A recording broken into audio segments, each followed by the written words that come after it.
friends, 2 time zones, and a shared love of stories. I'm Freya. And I'm Jamie. Bridging time zones 1 chapter at a time. Welcome to Once Upon a Time Zone.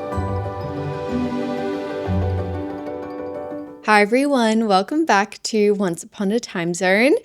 Today we have a fun little video. I feel like we're still kind of getting back in the groove and it's kind of nice to just hang out and chat to you guys. We're going to be giving you our best tips to get out of a reading slump. I feel like this time of the year especially, you know, you're hitting the halfway point. I don't know, maybe you're like a bit behind on your reading goal. I don't know. But it can just, this time of the year, I feel like a reading slump can definitely come in, especially after like a bunch of new releases have come out and then you've still got to wait a while for like the next batch. Like I feel like we're going in batches here. So yeah, we're just going to be running through our tips, giving you some recommendations as well, some books that have helped us get out of a reading slump.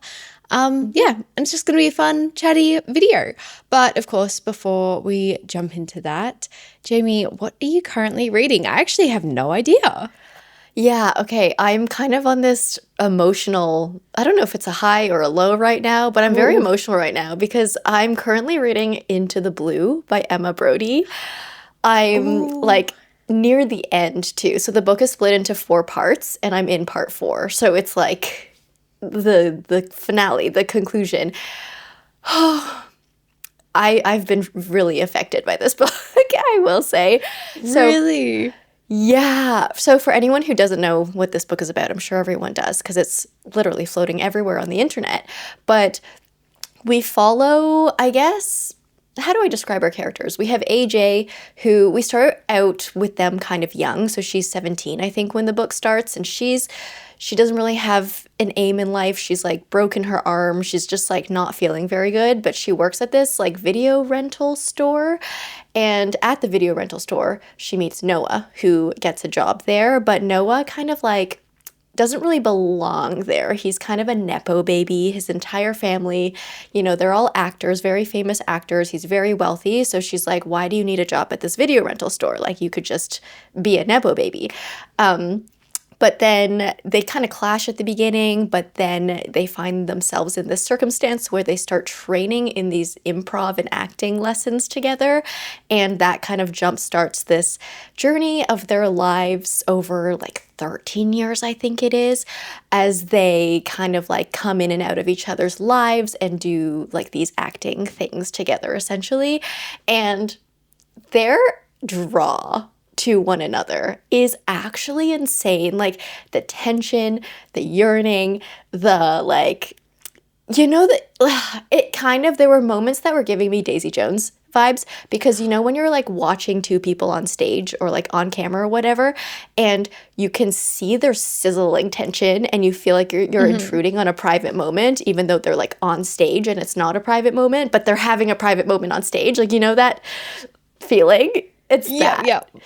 It's that vibe over and over and over again. And it's kind of like them communicating through their like skits and through their acting. So they're not saying the exact words that they want to say to each other, but they kind of are through the way they're improving with one another. And it's like all of these kind of hidden meanings between these things that they're saying to each other in character, but it's like not just their character. It's like them. It's like them personally saying it to each other too.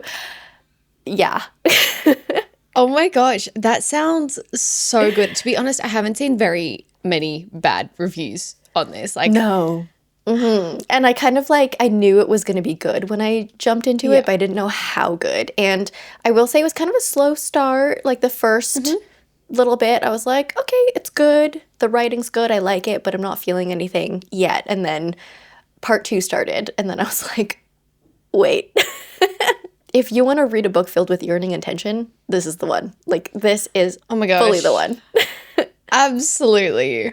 Oh my God, that sounds so good. Yeah. I'm in like the last, I think I have 80 pages left. And from what I've seen, like everyone cries in the last bit. I was going to try and like cram it in before podcast, but I was like, I'm going to hop on camera with like puffy eyes and it's not going to be great. Yes, I'm saving the last bit for after we finish recording, but right now I'm like, let's get this recording done so I can get back to my book. That's the mood right now. That's a good feeling though. That doesn't always just like come around. It's a Yeah. rare feeling to find. I'm excited about it. I'm also scared though, because I'm like, what if the ending doesn't hit as hard as I think it will? Like as hard as I've feel seen it like- hit for everyone else. Surely because the rest of the book has been really, really good. Yeah. Like it would very much surprise me if you've been enjoying it so much until the very end. You know? Yeah, surely. It's so, I think it's also the theater nerd in me coming out again, because a lot of it is like theater and acting and their entire, like, it's not even a romance. It's just like a love story. It's one of those. Like their entire love story is so directly tied to their like acting and improv with one another and their stage and camera connection. I'm like, I love this. The little theater nerd in me is like screaming. Oh my gosh. Oh, I love that. Okay, definitely moving up higher on the priority TBR. Yeah, you need to read it. It's like The Favorites meets a stage set for villains, but like emotional. Because of the acting stuff. That sounds excellent, to be honest. Yeah, it's wonderful. Anyways, what are you reading? I am reading, this is a really random one. It's just like one that's been sitting on my TBR for a long time. Summer Island by Kristin Hannah. It's one of her really early books, I want to say. I got it sent to me, I think last year, because it's been like republished. And it's just been sitting on my TBR forever. And one of my goals for like the winter/fall was to like read more Kristin Hannah. And I was like, look, I should probably read the one that's on my TBR before I go grab some more. From what I know, this isn't like as, well, look, I say this now, but I don't know. It's not as emotional as some of her other books, or it doesn't hit as hard as some of her other books. But we're basically, from what I can gather, I'm about 100 pages in, and it's very jumping to a lot of different characters, and I'm gathering that they are all part of the same family or have ties to this same family. And there's just a lot gone on in the past. I think the mum, Nora, she's now currently I think she's like one of those people who on the radio, and then people call in and like tell them their situation, and then she gives them advice on their situation. And usually it's like a family or romantic like advice, but she's actually run away from her family and marriage, and we don't know why that is, but we do know that she has some children that she's left behind, and she doesn't really talk to them. And then we're also following those children, and I feel like something big is going to happen to like bring them all together and like make them face this.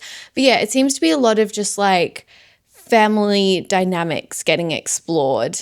Ooh, we love that. Easy to read, very easy to read, but yeah, kind of interesting. Not what I would expect from Kristin Hannah. Well, I guess, I don't know, it's just set in the modern day, so that's why I didn't expect it. True, it's not historical. Yeah, I haven't, I guess that's like kind of like more in her backlist, like one of her older releases, because I haven't done a big deep dive. Like I feel like I've read most of her newer ones, but yeah, she's written a lot of books.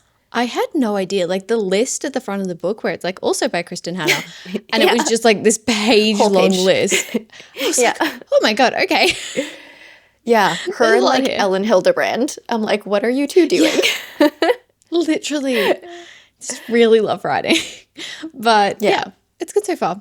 I'm liking my lighter reads at the moment, I will say. Good. How does it feel reading a book that has summer in the title while you're going into winter? It's fine because I'm going to summer. So that's True. See, this is my I'm getting way too excited about it. Like I'm getting way too excited about having warmth. Yeah. You should, it's though. not good. You deserve to be excited. It's not actually too cold here. It's just been like raining all the time. And it's a little like it gets to the point, you know, a few days of rain is fine. Cuddle up, cozy down, get your work done, whatever. Yeah. You know, when it's comes on like 2 weeks, I'm like, okay, I'm ready for it to stop now. Yeah, it's like I want to go back on my daily walks. Come on. Yeah, right. But yeah, we do. I guess we have a few little things to jump. We do announcements. Little catch-ups. I guess. Number one. First of all, guys, we have a TikTok. Yay! Finally, I feel like this is very overdue. Why didn't we have a TikTok? We just can post more little, an excuse, I guess, for more little fun shorts, TikTok little things, previews to the episode. Yeah. So if you guys have TikTok, if you use TikTok, if you want to see more little shorts, if you don't want to watch the full episodes, well, hopefully you still do, but we're going to be posting a lot more kind of like, fun short form content on TikTok. We finally made an account. So go check that out if you want to. Yeah. Okay, you have some things to tell me though, because I know you watched Obsession since our last episode. And did you end up reading Yesteryear? Yeah. Okay, we'll do Obsession first. Okay. Oh my gosh, one of like the best, like when I say this, like one of the best movies I have seen in the longest time, but also again, like you will never ever watch that again because I was disturbing. Okay, I have to say, so there were points in the movie when obviously like we're following Nikki, for anyone who hasn't seen it, who's just like infatuated with our main protagonist, Bear, and that's because he wished it. Like he wished for her to love him more than anything in the world. And there are some parts where I was like, I get it. Like, I get Nikki. Oh my goodness. And now I have gone onto this side. Like it's very much the very, very beginning of it, and then she escalates into this insane level. Yeah. But like some of the very, very little things, I was like, this is really well done because like this is probably what a lot of relationships could look like, you know, like getting a little bit annoyed about these tiny little things, except then she just like escalates it to the next level. But I just thought, number one, that was done really, really well. The entire like how she as a character just kept growing and got scarier. Incredible actress, as you said. Insane. Yep. Honestly, the whole cast was insane. The director has just like had a stroke of genius on that because oh my gosh. And I feel like with horrors and thrillers, I kind of usually I can watch them because it gets to that point, you know, where the demons come out, you know? It's like they're acting weird and then suddenly, oh, I'm possessed by a demon. It's like full-on demon, yeah. Yeah, and I'm just like, oh, you've lost me there. I don't find that scary anymore. But I feel like this one, she was still human the entire time. And that freaked me out. It was the unpredictability of it too, because I feel like I'm the same way like with horrors and thrillers. It's like, once the monster reveals itself, it's not scary anymore because then it's just like it's there, the demon's out, you know, it's the suspense is gone. But with like her kind of like still being a human, kind of like switching back and forth, kind of like you never really know what mood she's in or what you're gonna get. That's the part that like I couldn't relax. Like there was not a second that I could just relax because like in other scary movies you can kind of like know, oh, this is gonna be fine. It's like daytime. Yeah. Nothing's gonna happen right now. I can relax for 10 minutes. Why was it dark the entire time, by the way? Like it was just moody and dark the entire time, and so I felt like that added to it as well. You were like, I don't know. Just the whole time, just terrified, not knowing what's gonna happen. But one of the best like thrillers, horrors I've seen in a long time. Yeah. So that was crazy. I feel like I went in with pretty like, okay, I'm gonna be weirded out by this, and by the end I just sat there and I was like, what did I just watch? Yeah. And oh my gosh, I'm still thinking about it, to be honest. There'll be moments I'm going about my day and then just a scene will pop into my head and I'll be like, okay. Yeah, doesn't help that it's still all over my TikTok feed, so it's like not leaving my brain. Literally. I feel like I've been getting a deep dive into it though on TikTok with like like especially the director, and there was one thing he said about like the modern jump scare, and he was like, it's not the demon comes out and scares you anymore. It's like how close to human can you still be, but where your brain just goes like, oh, I don't like that. Like, and I was like, that's so true. Yeah, just like a little eerie, a little off-putting. Yeah. Mm-hmm. Yeah, just the way she moved. No. Okay. Okay, how was Yesteryear? Yesteryear, I had such a weird experience with it. Overall, I did really, really like it. I think I would give it a 4.25. For the first, I want to say quarter, I was like, oh, this is not what I expected at all. This is like, what? And I was really confused. And I was just kind of like, I don't know, because on the back it says, you know, we're following Natalie, who has this like whole persona online, and then she gets transported back to like what she's actually advertising, I guess, and like actually experiences. And so I was kind of expecting a very strong, I guess, focus on like the past And then Yeah. like, but also we jumped into that so quickly and there was like hardly any focus on the present. And then I was like, wait, what is going on? I was like, this is like weird. And then also there's no definitive, well, I guess there is, like, it's separated into 3 parts, but there's not really definitive like time jumps or anything like that. Like you kind of have to just, you get used to it though as it was going on. And there becomes points of like clarification. And by the end, I actually really liked it. I was shocked. I didn't see that coming at the end. I don't think anyone could, but I also thought it just explored some really relevant topics in not only like the sense of like modern Christianity that a lot of people are portraying that's quite like, you know, harmful, but also this idea of like the manosphere and everything like that. And I was like, to me, those parts really stood out. And I was like, that's really, really interesting. Yeah. I don't want to say too much because I feel like going in blind is the best experience. But there's a lot of little ride. Yeah. This was her debut, right? Was it? I don't know. I was going to look it up. I completely forgot. But maybe.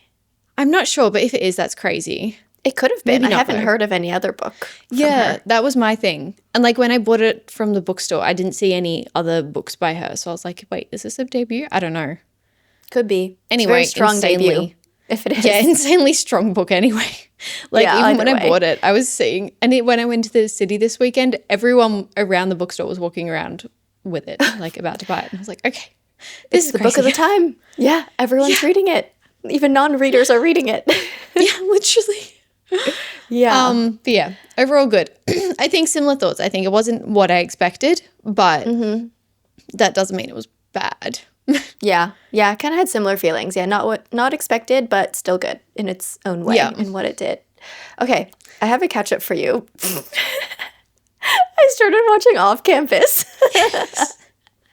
So I put it on yesterday because here's the thing. I opened like Prime Video and I was like, I'm gonna watch the new Carly Fortune show, and it's not out yet. It's not out yet. Yeah. So yeah, by the time this episode comes out, it will be out. But today, it's not out yet. So I opened it. I was like, yeah, I'm gonna watch it. And I was like, wait, hold on, it's not out yet. What am I gonna watch? And I'm like, Off Campus was right there. And I was like, okay, fine. So I clicked it. I watched like half of the season yesterday. Like half the season? 5 episodes. Half of an episode. And I was like, no. It's addictive. It was just got me into it. I also had like nothing else to do because like my husband's away on a work trip right now. So I'm like, I'm just going to sit here. Why not? And let this play. Like, why not? Guys, no one told me this was like a musical. Sure. Like, there's not even that much hockey in it. It's all music. And I'm like, guys, you could have just told me this. And I would have been like, okay, I'm sold. I feel like there's one episode that has some hockey in it, and that's pretty much it. Everything else is just their hockey players. There's so much more singing. There's like a few hockey sticks. There's like sometimes they'll be wearing their hockey outfits, uniforms, whatever they're called. But there's so much singing in it and music in it. And I'm like, guys, I love this. It's giving me like Disney Channel movie vibes, but add more like, I guess, nudity to it. Yeah. Oh my gosh, the nudity was hilarious. I had no idea. And it just kept happening. And I was like, okay. Just like not even like spicy nudity, just like randomly sometimes, like just a character just, like, changing in the background. Yeah. And I'm like, wait, but why? I mean, sure. I mean, go for it. But like, okay. Like acceptance? Okay. Yeah. Okay, yeah, so I am enjoying it. It's so much fun. Okay. Yeah, it's giving me, just kind of throwback vibes. I think it's giving me cute, kind of like 2000s, 2010s show vibes, like where it's kind of upbeat. I feel like a lot of shows these days try to be so serious and so like take me seriously. And this show, I feel like isn't. Like, obviously, there are some serious moments and, like, some serious subject matter, but the overall tone of it is, like, bright and happy and quirky, and even the music choices are upbeat. And I'm like, this is giving me Disney Channel vibes, but, like, make it spicy. And it's so much fun. Like, even The Summer I Turned Pretty, which was kind of like the last Prime show that was popular. It was supposed to be kind of like rom-com, but they made it all kind of serious and angsty and moody and stuff. And I'm like, this show is upbeat and fun, and even the color grade and everything. It's like, it doesn't have that like Netflix blue, what everyone's calling it. It's like actually vibrant and colorful and fun to look at. So I'm like, I love this. I also, all the actors are amazing, especially Hannah as the main character. I'm like, her voice, incredible. Not even her singing voice, which is amazing, but even her talking voice. I'm like, I could listen to your voice all day. It's so like, ugh, like it's so smooth, like butter. It's amazing. Then you have to, have you heard her speak in her British accent? No, I haven't. Oh, look it up after this. Look that up. It's like such a crazy difference. It also just sounds amazing. Like, I don't know what it is about her vocal cords. Yeah. There's something that just makes me happy listening to her voice. But yeah, it's good. I mean, it's cheesy, it's predictable, but like, who cares? I will say there was one point, like during a spicy scene, where there was a close-up shot of literal toes curling. And it caught me so off guard. I'm like, wait, they got the toes curling. You have to see, like, in the comments of TikToks now that photo is like... Really? I was just watching it. I was like, okay, vibing, whatever. And then it was like toes curled. And I'm like, wow. Literally. Oh my God. Oh my goodness. Do you have a favorite guy so far? Not really. I feel like I love the girls more. Yeah, no, I definitely like Elle and Hannah. Yeah, like I'm just kind of watching for the girls. Like the guys, I'm like, I mean, like Garrett's great, obviously. He's like written to be a book boyfriend. So like there no complaints, you know, but I feel like I'm more watching it for the girls. I'm like, you guys are amazing. Also, that cover of Into You that was at the beginning of the show that Justin was singing.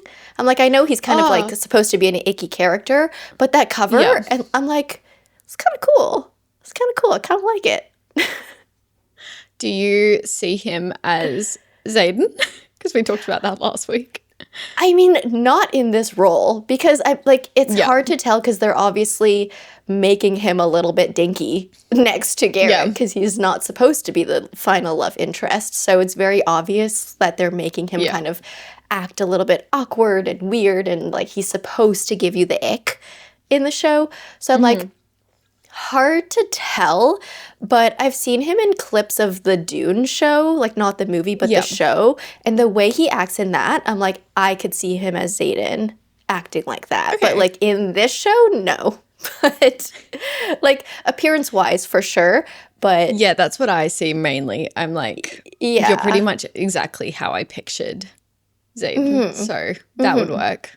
Yeah. So like character-wise, no. So it's hard to see, but like he could fit the bill, like physical characteristics wise. Yeah. I mean, that's kind of my thoughts as well. I'm so glad you're watching it. I did not see that coming. Me neither. I wasn't going to. I was going to watch the Carly Fortune show, but that's next. It's not out yet. Yeah, that'll be next. I'll start that tomorrow after I binge the rest tonight. Yeah, actually, no, I'm gonna read Into the Blue tonight. So I'll binge the rest tomorrow night. You might need another pickup after Into the Blue. So, you know. Before I like fall asleep, watch a little bit. Yeah. Okay, we're gonna get into our actual topic of today's episode soon, I promise. But I had a random thought, okay? And I had to share this because it just popped into my head. And I know we've both recently just read the Ballad of Falling Dragons by Sarah A. Parker. And the thing about that world, that fantasy world, okay, is I was always kind of like feeling weird about the fact that it was hot in the north and cold in the south because where I'm from, in this little country called Canada, that's kind of how it is. Like, south is closer to the equator and north is closer to the pole. So, like, for us, north is colder, south is hotter. And so, in the When the Moon Hatched world, I was always like, why is it, like, backwards? Why is it opposite? And then, you know what I realized? Sarah A. Parker is Australian. Yep. And so, it's opposite for you guys over there. She is. She's an Aussie gal. Yeah, and then it just clicked in my head. This was like didn't even- yesterday or 2 days ago, right? I didn't even think about it. But I was like, oh, it makes so much sense now why she decided to make her fantasy world that way, because that's Well, your world. to be honest, I didn't even like think of the difference. I was like, yeah, okay. Because it fits like what Yeah, you it fits think for of me. North and South. Yeah. Yeah. There are so many sirens outside right now. I hope you guys don't hear that. I can't might hear hear through that. here, so. So many sirens. I hope everyone's okay. Okay, Yeah. that was a random thought. And then one more thing Okay. before we get into reading slump talk is that there is a new Jin Lee book coming out this year, and I just found out about it. I did not know this was happening, and I just found out, and so I felt like I had to share. So Jin Lee is the author of Pachinko, which is like one of my favorite books of all time, and Freya needs to read it. But she hasn't written a full-length novel and published it since Pachinko, and Pachinko came out in like 2017, I want to say. So it's been almost 10 years since she's Yeah. released a book. Long time. And so the book that's coming out in September 29th, is called American Hagwon. And it's about a Korean family, I think because of the financial crisis in what year was it? I don't remember what year it was, but because of the financial crisis, they had to move to first Sydney, and then they had to move to the States. And I think this book focuses a lot on like the education system. And Ooh. because Hagwon, I looked this up. Hagwon is a Korean term for like a private school, kind of an after school Okay. private school. And so a lot of this focuses on, I think, how the family prioritizes their children's education while they're moving through Yeah. all of these different countries. And so it sounds really interesting. And knowing, Yeah. after reading Pachinko, knowing how she can put so many real life details in her books and how she does family stories very well, I'm really excited to read this. I think it's going to be so good. So everyone who loves Pachinko, get excited. And everyone who hasn't read Pachinko, read it now. Get excited anyway. This is your sign. Just to add to the September book releases. That's crazy. I know. Another one. The good thing is I've been getting a couple of arcs from my September book release Okay. list, so I'm able to kind of read a few of them earlier to lighten the load. Yeah, because September is going to be a full-on new release month. Yep. Yep, that's right. Yeah. We're nervous. That month nervous. is literally dedicated. No, it's more like the end of the month. End of the month. No, To actually, it's October. the entire month. No, it's the entire month. Yeah. Yeah. There will be no backlog books read that month. Like there will Yeah, be no TBR yeah. books read. It'll all be new release books. So get those Pretty TBR much. takedowns done now because it's not happening in September. Okay. Oh, so true. Let's All right. talk about reading slumps. We're finally getting into it. It's been like half the episode 30 already. minutes? Oops. Okay. What do our reading slumps look like? Because reading slumps look different for everyone. What does it look like for you when you're in a reading I will slump? say, I think it's definitely changed now that I read, that's my job, because Yeah. I kind of have that. Obviously, I'm like, no, you just got to keep reading, blah, blah, blah. I feel like before it was my job, I obviously was reading all the time of it throughout my entire childhood as well. And I feel like I genuinely just wouldn't read for like a month at a time. And that was because, I wasn't reading as much. Obviously, I had other things to do. But when I found it was when I hit a book that I was reading, and I'm not a DNFer. So I would be reading a book and I'd be just not interested at all. And then I just find myself Yeah. not picking it up ever. I feel like now it's kind of still similar in the sense that it's usually when I'm reading a book that just isn't hitting for me. Nothing is connecting, nothing is intriguing me about the story, and I just feel really and especially when you have a few of those like back to back to back, and Yeah. it gets to a point where I'm just like, oh, I really don't want to read right now. Actually, I just thought of another tip that I will have to say later, but of what I do to get out of it. But yeah, I feel like it's just that no motivation to pick up a book. Yeah. Like there's just you'd rather do anything else. Like you'd rather watch Wash off something campus. or yeah, literally like I feel like when I fall into my TV, like when I do watch TV shows, it's when I'm in a reading slump because I just yeah, I'm like anything else. Yeah. I feel like, yeah, I guess like kind of similar. I think now because reading is part of our job, like I can't really not read. But yeah, in the past, I have taken months off reading. I have taken like an entire year off reading, you know, in one of my years of living. And it's like it's fine to not read if you like aren't feeling it, if you don't have to. But I feel like now what my reading slumps look like are I will read even more books than normal. Like I will try and force myself through it to the point where I'm reading more and I'm reading faster than I normally do. But all of those reads will be like a solid 3-star. Like I won't get like a 5-star. I was just about to say, do you enjoy them at all? No, like it's just like I gotta get out of this, so I keep trying and trying and trying. But if you ever see me kind of just rating every book a 3-star and like not breaking that 4-star seal, that's a sign. You'll know. You'll call me out for it if you ever see me doing that, because that's what my reading slumps look like these days. Because it's like, I still have to keep reading, still have to keep making reading vlogs, but I might not be having fun doing it sometimes. It is. I know. And sometimes I'll even have conversations with people and I'll be like, no, I'm in a reading slump at the moment as well. And they're like, no, you're not. You literally just finished like 3 books last week. Yeah. And I'll be like, no, you don't understand. I had to do that, but I didn't enjoy it. Yeah. Like just because I'm not reading doesn't mean I'm not in a reading slump. So I feel like it is a bit different for us now. Yeah. And then saying that, moving on to reading slump tips. So if you're in a reading slump, these are the things I do. Number 1, switch genres completely. That is my, like, for sure, if I'm feeling like a slump, go a full 180 to another genre. Even if it's another genre you don't normally read, if it's a genre that, like, you haven't read in a while, just switch completely from what you're currently reading. Second tip, short reads. We love a good short read to just kind of, like, get you out of it, even if it takes you like a week to read a 100-page book. Like that's still reading, that's still amazing, and it's like it makes you feel more accomplished. Reread a favorite is always a go-to for when I'm in a reading slump.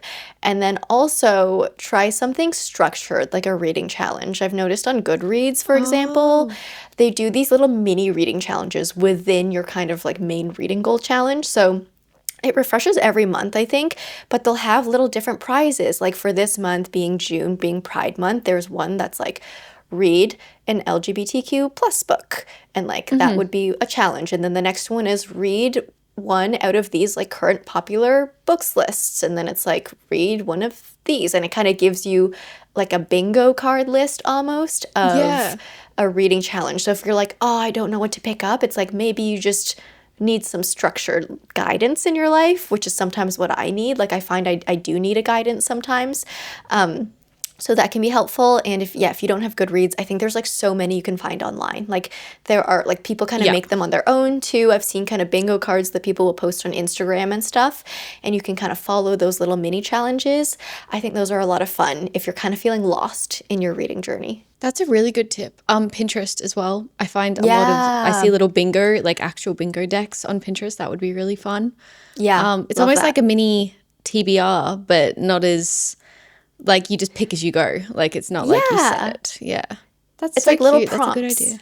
Yeah, little prompts to pick as you go instead of like picking your entire TBR in one. It's like just as you go.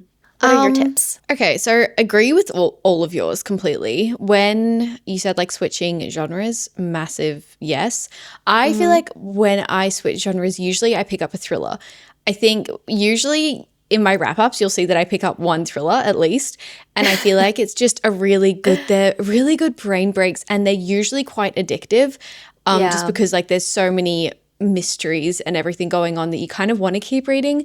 So whenever I'm feeling slumpy, I always pick up a thriller, like a really short thriller. I try to not pick one up that's more than like 350 pages because honestly, I'm yet to read a thriller that's like over 400 pages that I do find really addictive. I feel like by then you're dragging it on a lot. So under 350 pages, a really quick thriller is like my go-to all the time. And I feel like 80% of the time it works. So that's good. reading sprints is a new thing I've kind of started in the past year. And that like not necessarily an hour or anything, literally just like 20, 25 minutes, just lock your phone away because your phone becomes your enemy in a reading slump. You like suddenly you spend like 20 minutes scrolling. So I usually just like, and I know that there's like you can get bricks and stuff, but also they're very, very expensive and you can just put your phone in a different room is what I usually do. And I just put on the little timer on like my iPad or something and just read for 25 minutes. And if you get 10 pages read, like, or, you know, Love 5 pages read, you still sat down and read for 20 minutes and didn't scroll on your phone. So I feel like that's a win. Find a book you're excited about. So I guess this is an excuse to scroll a bit on Instagram, but I usually find when I watch like YouTube videos specifically, like when I watch reading vlogs and I see people, like I often will put yours on and I'll see you getting really excited about a specific book or even just like excited about reading. Like when you see someone that's excited about reading, I feel like that makes you go, oh, okay, like I'll just go pick up my book after I finish this video and like it makes you a little bit excited. So yeah, I feel like getting on a book that, like picking up a book that has a lot of hype around it, obviously you have that chance of it not living up to the hype, but there is that just sense of excitement around it. Like picking up Yesteryear, I felt that. So that's always an easy one. And then the one that I just thought of was audiobooks. I don't know why I didn't think of that earlier, but like often if I'm halfway through a book and I'm really, really struggling, I'll just switch to the audiobook and that'll help me get through it so much easier. Because you can be doing things. It's like if your brain's busy, you can go for walks, you can do the cleaning. Yeah. So yeah, those are kind of my little ones. Yeah, I feel like reading a hyped up book is good because you could either love it and be like, yes, now you can like scroll on TikTok and see everyone else love it and it gets you excited about it again. Or if you're a hater, you can also scroll on TikTok and watch all the hate videos and you also feel like you're part of a team. So either way, it feels great. It's fun reading a book that like you can talk to people about, even if it's just kind of like an online, like you're not actually talking in person to someone you know. It's like an online kind of like communal algorithm book club kind of a thing. I feel like that always kind of like livens me up. Yeah, reading things like Into the Blue. It's like I know I've seen so many people crying at the end of this. So I'm like, yes, I'm going to read this. I'm going to cry about it. It's going to be amazing. And then I can relate to everyone else who I've seen cry about it online. So literally. Or even like I did a video last month, which I want to start doing so much more of, just like going to the bookstore, browsing at the bookstore, finding a book you're excited about, picking it up, going and reading it at home. Like that weekend activity is like so much fun because I feel like that's, I don't know about you, but that's like what I used to do when I was young. Like I would get taken to the bookstore. Usually, you know, it's going to be like a bit of an easier book, but like that feeling of like buying a new book and going home and just sitting down and reading it without any distractions and open right away was such a great. Yeah. So I feel like if you can put a few hours aside in the afternoon or something to do that, it's a really good feeling. I love it. I love it. Okay. We're going to move into our actual like books that we recommend for if you're in a reading slump. So this is our third section of this reading slump chat, video, podcast, whatever you want to call it. Do you want to start with your first reading slump, Rick? Sure. This is just an author and I talk about her all the time, but Freida McFadden, guys, every single time, Freida McFadden. Every time. Literally finished Rhythm of War and was like, I am feeling so like that was so much information I just read. And I also like challenged I had to finish it in a certain amount of time. So I was just so overwhelmed. And I was like, this is the point where it's a make or break for the reading slump. Like I could either go into one or I can push past it. I picked up Freida McFadden's newest release because she releases like 3 to 4 books a year. It's insane. And I literally devoured it in like a sitting because are they the most intriguing mysteries in the world? Actually, no, they are when you first start reading her books. Once you get used to her plot pattern progression, I feel like, you start to get where they're going. But they're always really easy. They're always just like literally just the quickest reads in the world. But my top recommendation is usually Never Lie. I love this one. It's about a couple who are looking to buy a house, and they go to check out this property, but it's also in the middle of a snowstorm. So they kind of like make their way onto the house and nobody's there. The realtor isn't there. So they try and call them, but because of the snowstorm, connection's down. They can't like call anyone. So they're like, we'll just go inside. It was open. We'll just wait here, wait out the snowstorm. And then they start to obviously, like they're sitting there for hours. They start to kind of look around the house, get a feel for it, and all these mysteries start to come on, like who was the previous owner of this house, everything like that. And I feel like just when you're set in one spot, I don't know how to explain that. Like a location? You know when you're like, yeah, you just have like one location for the book. It kind of adds this whole sense of like tension of like, oh, there's only so many things that could happen right now. And you're like, how well do I know our characters? Are they unreliable? I don't know. But that one's always a really, really easy one to just binge for me. Love that. Yeah. I What love about that your first one? there's like multiple Fridas a year too. So it's like for your if you fall into a reading slump 3 times a year, you've got a Frida. Every single time, you've got a Frida. Literally, I was literally on like Kindle the other day and there's already an announcement for her next book in October. And I was like, you just released one at the beginning of the year. You released one now, another one in October. Like, are we going for 4 this year? I don't know. Yeah. Let's time all of our reading slumps for the Frida releases. For the Frida releases. Next reading slump, October. I'll be I will ready. say, I would love to see you read one of them because I do think you would just read it in like a few hours. Like you'd just sit down and read it really quickly. Just to see like what you think of her writing and stuff. Because like it's just very easy.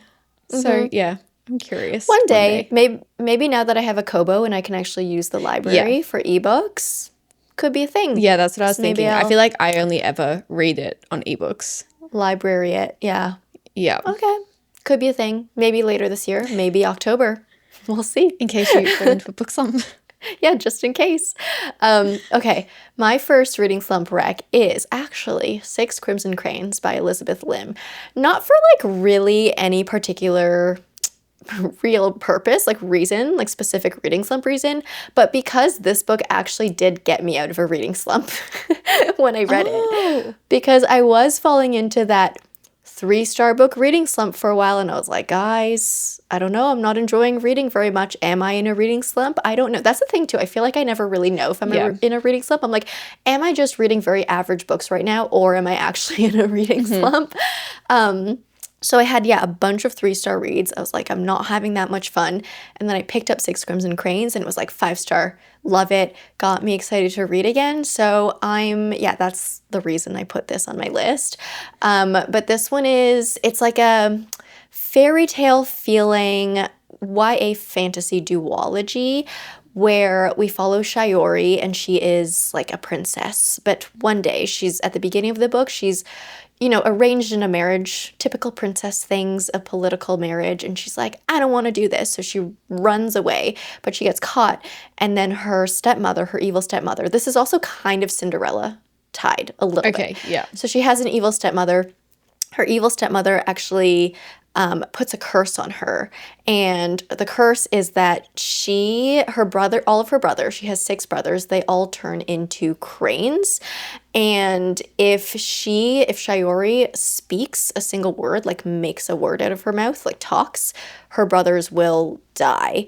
And so Shiori has to be silent and like she's not able to speak anymore, but she still wants to try and like lift this curse, save her brothers because her brothers are all like cranes. I think they turn into cranes and then they like turn back into humans, like depending on the time of the day. It's like one of those types of curses. But yeah, she wants to just like fix this curse, but she can't talk. So she's going around trying to like meet people and like figure out how to do this without words. And I found her to be, just we love like a softer female protagonist also. We've been talking about this, but she's definitely one of those. She doesn't train in combat. She's, she uses her brain and her heart to fix her problems, and we love that.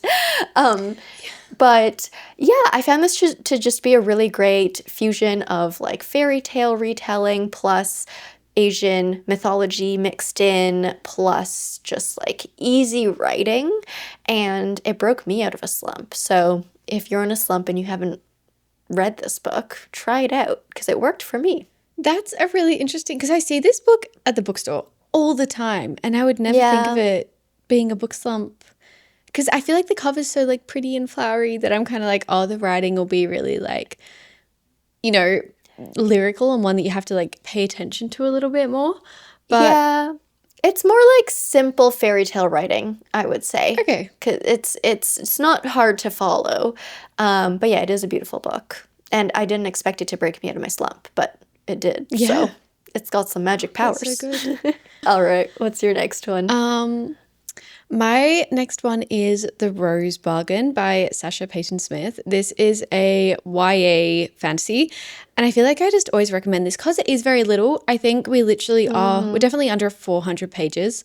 And it's very much, if you liked the selection when you were young, I feel like you'll really, really enjoy this. It's very much like Bridgerton meets fantasy. And it's basically following, like, we're set in the 1800s. We're following this season of young women who are obviously trying to find a suitor. But in this world, like, the magical kind of elements is, I guess the queen is magical because you can go up to the queen and bargain for a quality that is going to hopefully win you more suitors. But to get that quality, you have to give up something else. And it's like really random. It can be something like, I want red hair, but I'll give up my like toenails or something like that. Like you have to give up like the most random Not things. the toenails. Yeah, no, literally, that's like one of the options. Really? Yeah. And it's like really, I don't know, it's just fun. It's a really easy read, and it's like you definitely have that like Bridgerton-esque romance going on, kind of a bit of a slow burn, but then the ending does take a bizarre turn that I didn't expect. I do want to finish it because it is a duology and it just released. The second one just released. So, you know, you could just go on and binge this little cute duology. But yeah, it's just a really fun time, to be honest. Like a very YA classic kind of fantasy. I think in general, that's a good tip. Like if you're feeling like you're in a reading slump, go YA. Just go YA. That's a good tip, just in general. Okay. The next one I have is Welcome to the Hyunam-dong Bookshop by Hwangbo Room. This book healed something in me. Like genuinely, it healed something in me. And that's why I feel like this would be great for a reading slump because it's just going to make you feel good. Just like at peace, just settled. Yeah. Because this one follows a woman. She is very burnt out at the beginning of the book. She's kind of come from, you know, this life of like corporate job, whatever, and she's been burnt out and everything. And she's like, you know what? I'm going to quit my job. I'm going to open a cute little bookshop in this little small town in Korea. And she opens it. And we honestly just follow her through like her working and owning this bookshop. Like it's a very simple plot, but like she starts a book club. She kind of like starts getting regulars in this bookstore. She starts pondering about things like, ooh, what would make a good bookstore environment that would encourage people to come and browse and have a coffee and sit down, and like how do we make this a nice, welcoming, cozy space? And there's a lot of that. And then on top of that, with kind of like the book club discussion thing that happens throughout this book, we do actually get some good insight into like what causes burnout at work and in your life, like personal life plus work life. And I think because this book explores those things, if you're feeling like in a reading slump, that's a version of burnout. And so if you read this book that kind of discusses burnout and like kind of shows you like how to not be burnt out or like where your priorities should lie, like I feel like it'll make you think about just like, oh, why do I do that? It's burning me out. And like it'll just heal you. It truly will. So I feel like, yeah, if you're just kind of feeling overwhelmed in this kind of burnout, slumped kind of a mood, I feel like this would also heal you. So very That's cute so read. wholesome. Honestly, yeah, so wholesome, so wholesome. And I feel like as someone who, you know, I had a rough year in, was it 20, I've lost track of the years, 2024 to 2025.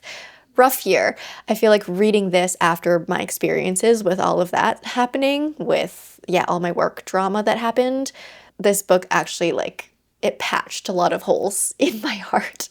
So I have a soft spot for this book. I really do love it a lot. And yeah, read it if you're feeling kind of like down. That's so, yeah, that's so wholesome. I haven't even heard of that book, but It's that, yeah, cute.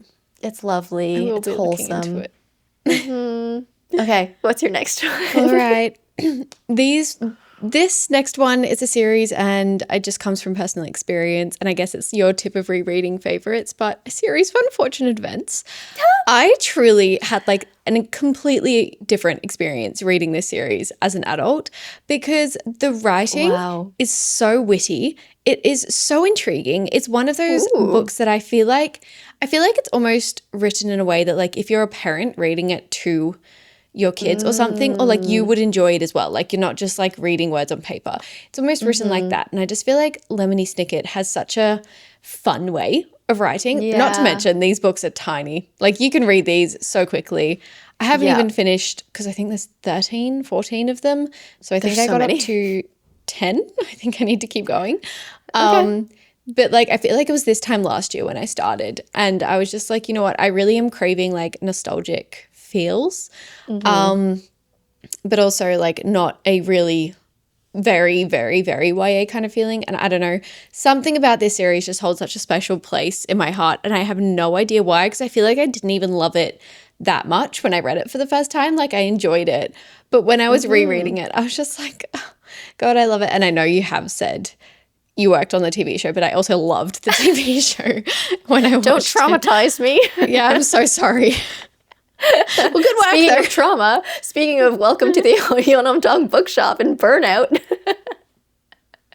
Literally, as you were talking about that, I was like, oh, this is interestingly timed. Because I feel a like you trigger. can't bring up that name without just, Yeah, just like, but in terms of the books, very comforting for me.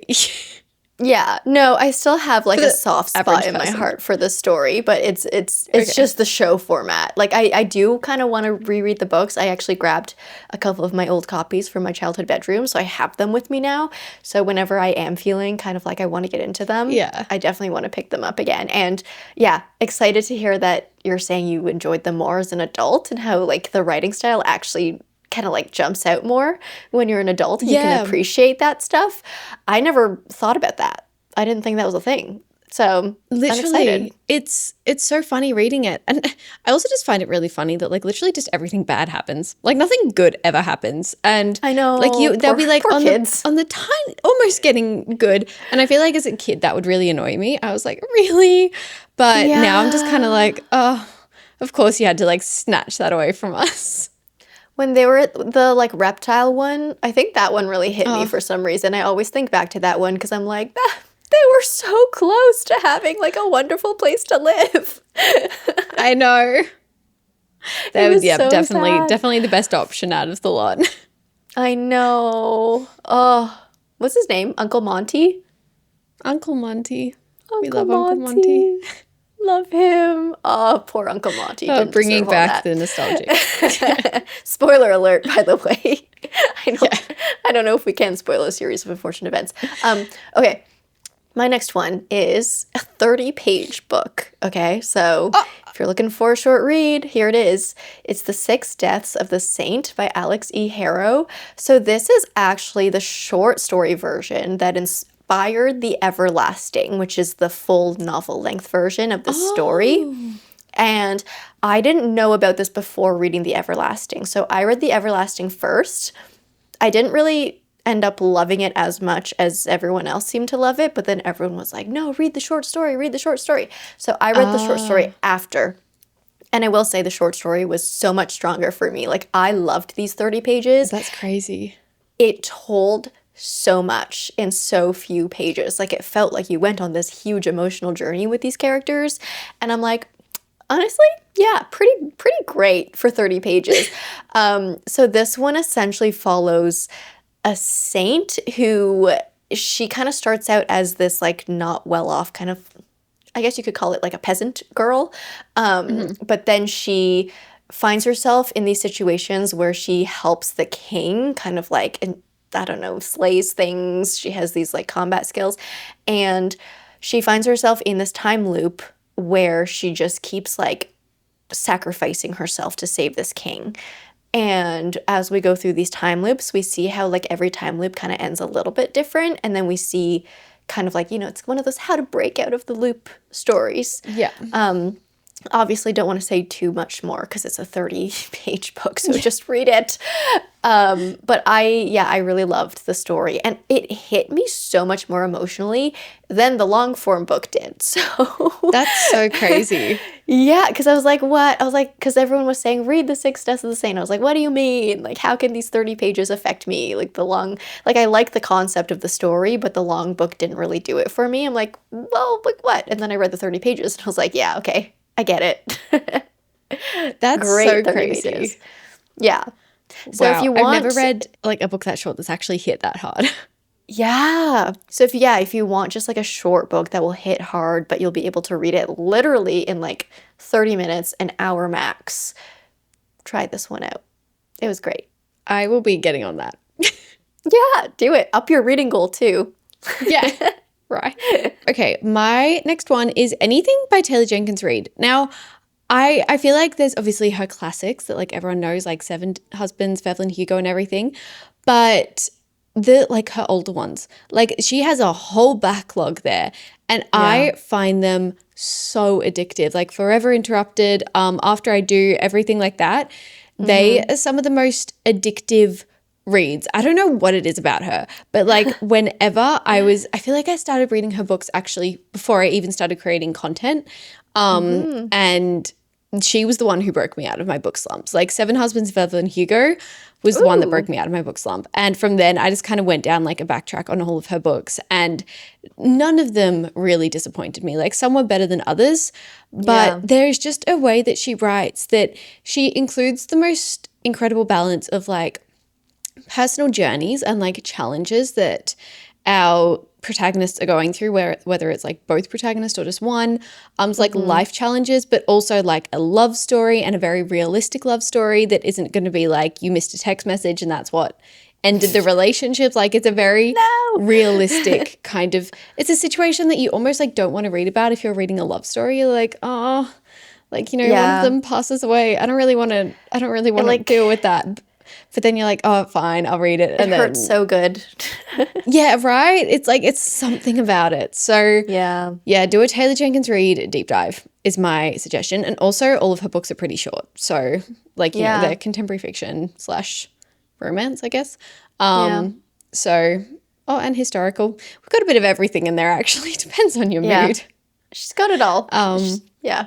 Love it. Also, highly recommend reading, if you've read Seven Husbands, highly recommend reading Malibu Rising and then Carrie Soto, because they're all kind of interconnected. We have these little like characters. So yeah, I would highly recommend that.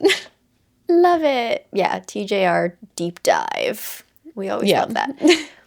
Okay, the last one that I'm going to talk about this is kind of a 2-for-1. So Best Offer Wins by Marissa Kishino, which I know I've kind of been bringing up a lot lately. I feel like it's just on the top of my mind.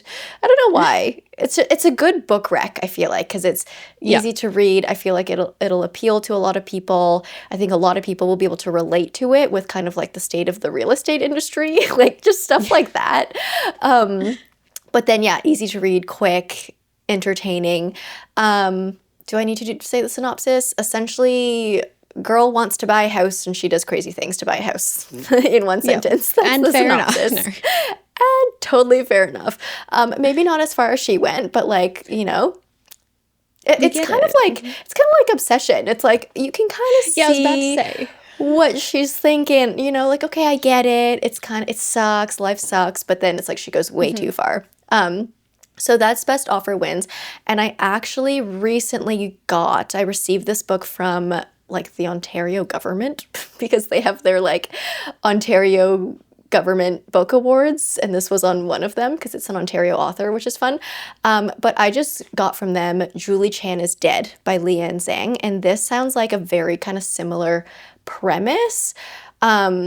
Not real estate. So it's kind of the same genre, like subgenre as Best Offer Wins and Yellowface, because we follow, again, kind of this unlikable character. But in this case, she has a twin who is like a lot more successful than her. Her twin's like an influencer, I think, but her twin dies, and then our main character decides that she's gonna take the place of her twin. Interesting. Yeah, so it's another one of those very unhinged, you're in the mind of this unhinged protagonist as she does these insane things. So it sounds like, yeah, a very similar vibe to Yellowface or Best Offer Wins, and it's on my TBR now. Haven't read it, so I can't really say if it's good or not, but in terms of the vibe, I feel like it just fits the same kind of mold. So I'm excited to read it. It sounds entertaining. Yeah, that sounds so fun, actually. Like, not fun. No, it does sound fun as a reader to read. Yeah, it's like horrible, obviously, but it just sounds like one of those that will be written in this kind of satirically humorous way that it's like it'll be entertaining to read, just like not in real life. Let's not go there in real life. Let's replace our dead twins' identity in real life, but in fiction, for sure. Yeah. That was my last one. Honestly, great book recs. I think they sound so fun. And I'm curious to see when you do read it. Yeah, I'm going to have to get to it soon. I love celebrating local authors as well, Yeah. so I absolutely love that. Yeah, this was a quick episode. I feel like because we caught up for so long, once we got into our subject matter, it was like, okay, we got to kind of rush through these to make the hour we mark. had to rapid fire. Yeah. Yeah, but I hope everyone who's listening, hope you got some good reading slump tips, recs, all of that. If you guys have any amazing reading slump recs that you would recommend every single time, let us know in the comments. I love seeing your recs too. But that's going to be it for today. So for everyone here listening to the end, thanks for listening wherever you are in the world or whatever time zone you're in. Until next time, stay comfy and keep reading. Don't forget to subscribe and follow us on socials for more bookish content. Bye. See you next week.